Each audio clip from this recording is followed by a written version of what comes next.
Professor James Senkali Mulwana yazalibwa mu Ssingo mu district y'Ekiboga mu mwaka gwa 1936. Yasomera amasomero ag'enjawulo mu Ssingo saako ne Kampala era ng'abadde mu kugomo kuddukanya bizinensi. Abantu ab'enjawulo bazze bamwogerako ng'omuntu abadde alina obukugu obw'enjawulo mu kuddukanya bizinensi wamu n'okusomesa abantu abalala mu kuziddukanya. Mu mwaka gwa 1971 nga Mulwana akyali muvubuka ddala yabakaana eddimu ly'okutandika bizinensi era nga yatandika ne kampuni ya Cheap Plastics oluvannyuma yafuuka Nice House of Plastics.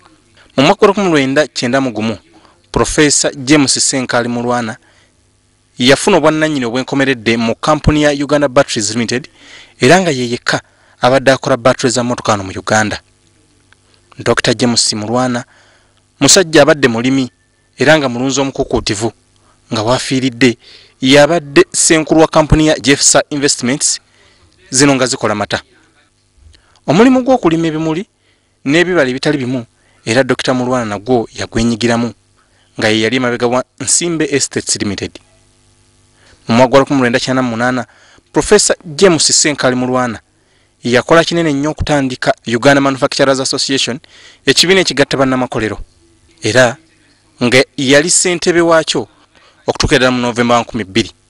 Olw'omalirivu mu kuddukanya emirimu nga teyeebalira mu mwaka gwa 1992 Dr. James Mulwana yalondebwa okubeera ku lukiiko lw'abatandisi ba Standard Chartered Bank mu Uganda era mu mwaka gwa 1998 yalondebwa okubeera ssentebe w'olukiiko luno okutuusa lwafudde.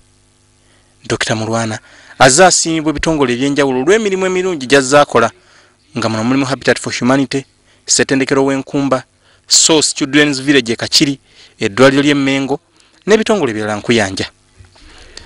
Abadde musajja mwagazi nnyo wa Bwakabaka era ye yali ssentebe w'olukiiko olwateekateeka embaga y'Omutanda mu mwaka gwa 1999 mu kiseera bw'afiiridde nga ye mubaka w'eggwanga lya Thailand wano mu Uganda. Omwoyo gw'omugenzi Omukama agulamuze kisa.